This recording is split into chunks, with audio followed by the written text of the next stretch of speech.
closing the conference at Identity Week Asia 2024. I'm joined now by Takumi Aoki, who's Senior Marketing Analyst for DNP. It's really great to have you. I hope you've enjoyed the 2 days. Why has DNP really entered the digital identity market space, and what is your key focuses? Thank you, Evie. So DNP, so for those who are aware, they might be more aware of our physical identity and physical documents that we've been producing throughout the years. Actually, we're almost heading into 150 years since our first establishment next year. So we have really extensive expertise with dealing with physical identity documents and KYC and managing the personal information.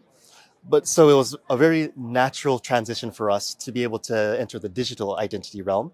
With all of the digitization that's happened post-COVID, now we have fraud that is utilizing generative AI. And now, since the risk has been higher than ever before, we wanted to be able to leverage our expertise with the new technology that has been developing, especially around digital identity and decentralized identity. And our main focus is, the main focus around digital identity and decentralized identity is, first of all, we think one of the benefits of decentralized identity is the cross-border aspect.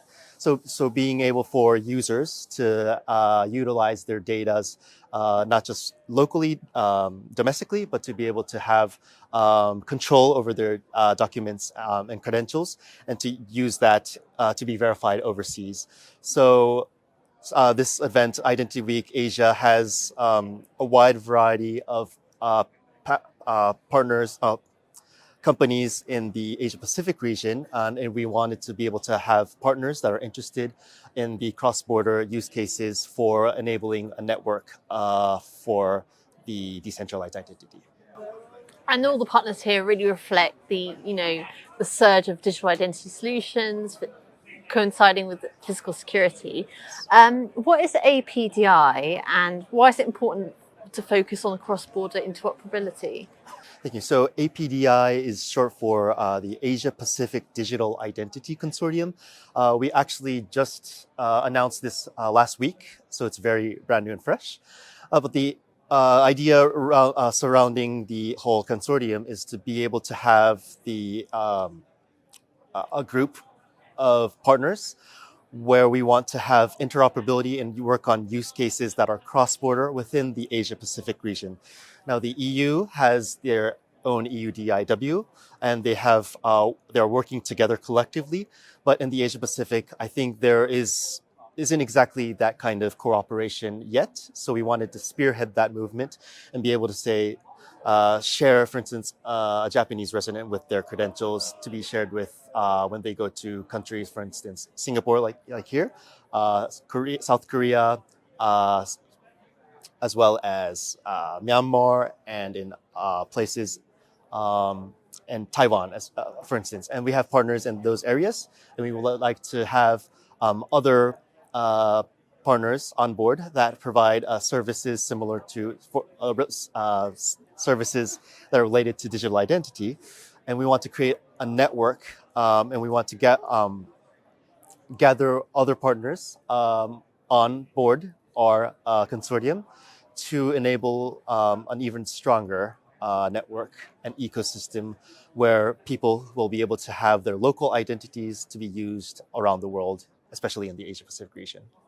That's great. And what is the future for digital identity, in general, especially if we have this collaboration between partners, as you mentioned? So, as I briefly mentioned, the ideal world view we have is to be able to have, for instance, a local ID to be recognized across borders. And we want to be able to facilitate that by providing the infrastructure. So we also do provide a platform where we can, so there's a digital identity wallet aspect, and we have the capability of issuing and verifying verifiable credentials. And in the end, we want to have those local IDs to be recognized in all parts of the world, so that users will be comfortable using their locally issued credentials. And the relying parties will be comfortable in verifying those credentials and being able to have a really consistent and seamless interaction and experience overall.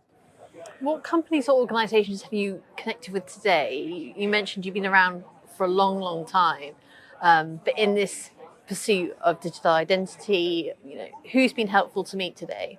So I was lucky enough to be in a panel alongside with the members of the NDI Bhutan. So, for instance, Devraj we had a really great conversation about how, and I really congratulated him with the work that he has done in Bhutan and this team, and how a country developing an ID system that is not centralized but is decentralized. And we were talking about how we can have a potential collaboration with the APDI, and we currently are working with private sector partners, but adding on those kind of national ID initiatives to be onboarded and have that seamless experience for not only the holders, the users, but the relying parties, the verifiers, and also the issuing parties. Being able to have that network capability is, I think, a really great addition. So we had a lot of other connections as well. We also talked with other partners from Indonesia, from India. I mean, so it's been a really great experience here. This is our first time to actually be exhibiting for this event, but I think we had a really great time to be being on this spot. Yes. It's been great to talk to you today. Bhutan's doing so many amazing things as well. Thank you so much. Thank you so much for having us.